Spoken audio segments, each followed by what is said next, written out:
علماء فرمایلی دي دعا د قبولیت لپاره درې شرطونه دي. یو شرط دا دی چې دا دعا د په اخلاص سره الله فرمای فدعوا الله مخلصین له الدين. دا الله نه داسې دعاګانې وغواړئ چې داغه د لپاره د دین خالص کوونکې یعنی په اخلاص د الله نه دعا وغواړئ چې په دغه دعا کې ستا اخلاص وي، عبادتو کې طاعاتو کې پدې کې اخلاص پکار دی. ځان خودنه نه چې د الله نه دعا کې او پاغي کې ځان خې نه، بلکې د الله نه په اخلاص باندې دعا. کومه دعا چې په اخلاص باندې د الله پاک قبلای او کومه دعا کې چې اخلاص نه او د الله پاک ته قبول نه ده، په دغه دعا باندې الله پاک اس نه ور کوي. مالک ابن دینار رحم الله د بنی اسرائیل مبارک چې کوم دی یو قول را نقل کړی دی، وای بنی اسرائیل د الله رب ذوالجلال نه به دعاګانې کولې او بیا به ګیلا او شکوم دا کوله زنګ دا دعاګانې چې کوم دی وای دا نه قبليږي. وای الله رب ذوالجلال وتو فرمایله یا بنی اسرائیل، اے بنی اسرائیلو انکم تدعون بدعوه، تاسو چې زمانه کم دعاګانې غواړئ دا تاسو په جبه باندې دي، دغه دعاګانې سب په جبه باندې دي، د زبان تر حده پورې دا خاص دي. وقلوبکم بعیدة مني، تاسو زړونه خو زمانه ډېر لري دي، یعنی د اخلاص سره دا دعا نه ده. نو د دې وجې نه دغه دعا چې کم دی دا قبلیږي نه. نو د دعا د قبولیت لپاره اولنې شرط دا دی چې دا دعا دا په اخلاص سره. او دویم نمبر شرط هغه دا دی چې د انسان رزق دا حلال وي.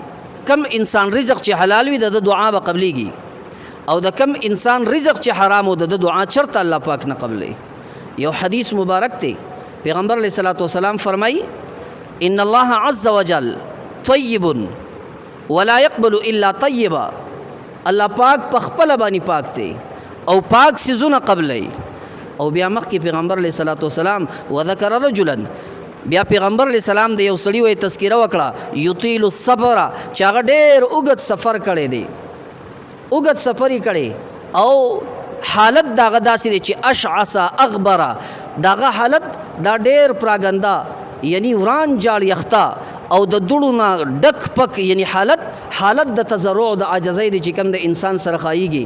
او بیا دغه انسان الله پاک ته رفع یدیه، دا الله رب ذوالجلال ته دوانه لاسونه خواره کړی دي، او بیا دا غي نورستو یا ربي سره دی دعا کوي. مطعمه حرام، داغه طعام حرام وي، ومشربه حرام، او داغه د سکو سيزونه حرام وي، وملبسه حرام، داغه د اغوستو لباس دا حرام وي.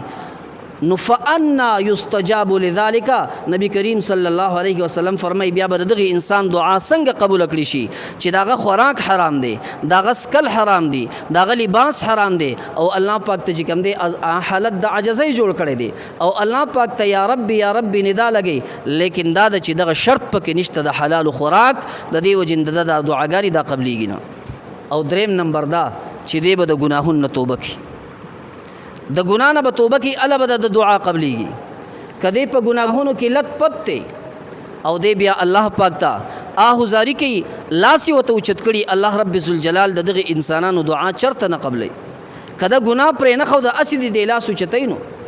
دغه مالک ابن دینار رحمه الله دی فرمای بنی اسرائیل کې قات سالی رااله او بهر ته د استسقا لپاره وروته، باران نه کیږي، او الله پاک ته په آهوزاری سره دعاګانې کوي، دعاګانې کوي لیکن دعای قبليږي نه.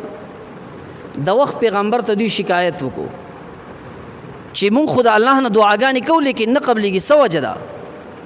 د وخت پیغمبر د الله رب ذوالجلال په در کې سوال کې ربا ستا مخلوق هغه په قادسالی مبتلا دی، بارانونه نه کیږي، استسقا تراوتی دی، مونږ کوي ستانه دعا غواړي، الله ته دغه دعا نه قبلي، د سوجې نه دغه د دعا نه قبلي. وای الله رب ذوالجلال دغه پیغمبر ته وحی کوي اے پیغمبره دا کم خلق چې مونږ لراغلي دي، دوی په دغه وجودونو باندې دومره ګناهونه کړی دي چې د دوی دا وجودونه دا د ګناه د اثر د وجه نه چې کوم دی بالکل خړ پړ پراته دي.